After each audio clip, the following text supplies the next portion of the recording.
We're keeping an eye on KwaZulu-Natal. In fact, let's get an update from eThekwini. All eyes are on that municipality after Monday's debacle. Councillors will make their second attempt to nominate and elect the metro's new mayor. Proceedings were disrupted by disgruntled ANC councillors and supporters. The governing party's supporters also stormed the sitting after a dodgy power failure caused chaos. Well, let me take you to eNCA's Dasen Thathiah, who is covering that story for us. Dasen, how far are we from the main end of things? I see you've moved a bit closer to the door at the Inkosi Albert Luthuli International Convention Center. Are we likely to end the day with certainty as to whether Mxolisi Kaunda will continue to be mayor or we will have a new mayor out in eThekwini? Well, that's the ultimate goal today, Tulas. We just had a word a little while ago with the newly elected speaker at the eThekwini municipality, Thabani Nyawose, and he's given assurances that today will go smoothly and quite unlike what we saw on Monday where there were those chaotic scenes. So he says that he's met with the leaders of political parties and they have given an assurance that the process will run smoothly today. That's the process to elect the mayor, the deputy mayor, as well as the chief whip here. But one of those in the running to take that post of mayor is Nicole Graham from the DA. I've got Ms. Graham with me here. So just about 40 minutes to go. I want to know what the conversations have been like between yourselves and the other political parties in the past day or so between the last meeting and this one. Sure. So look, there's a lot of political parties involved. There are a lot of opposition parties that have been elected to the eThekwini Council. And our position as the Democratic Alliance is clear. We are the biggest opposition party in this council and we are putting forward a candidate for mayor. And, you know, the choice is between us and between the ANC.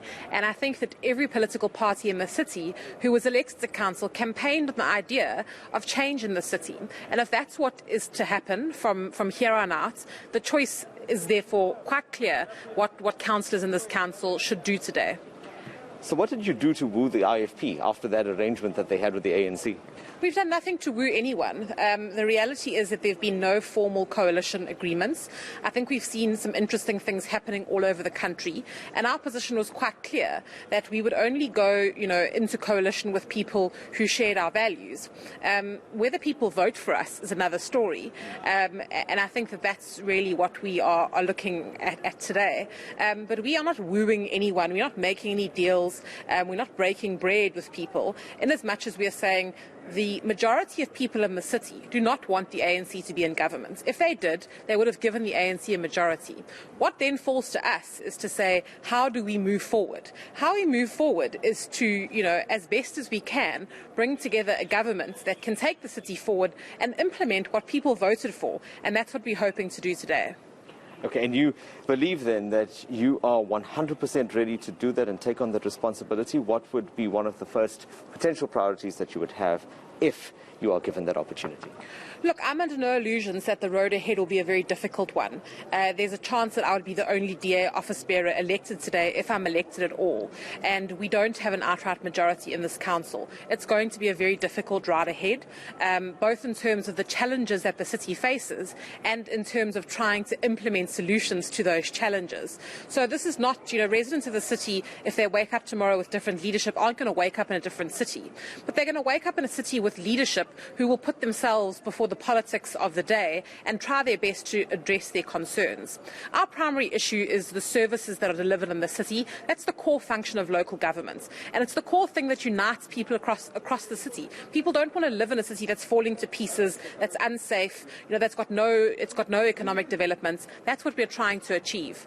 So that's really our fundamental priorities, getting the basics right. From there, that's the centerpiece of everything. You can move on to the other, the bigger picture items. Yeah. The basics need to be reassembled in the city, and that would be my first priority. Sure. Ms. Graham, I'll let you get on with it. I know that there are lots of conversations still to be had there. As you heard there are no guarantees, there are no permanent arrangements in politics, as we've seen, especially between the IFP and the ANC. So that's why Nicole Graham there not 100% saying that she will be the one. We'll have to wait and see. To us, as I said, not long now. Hopefully that process gets underway smoothly and we finally have a mayor and deputy mayor elected this afternoon. One thing we can say for certain, at least one thing is certain, Dasen, we should note that name, Nicole Graham, because anything is possible in politics these days. Thank you there. That's eNCA's Dasen Thathiah.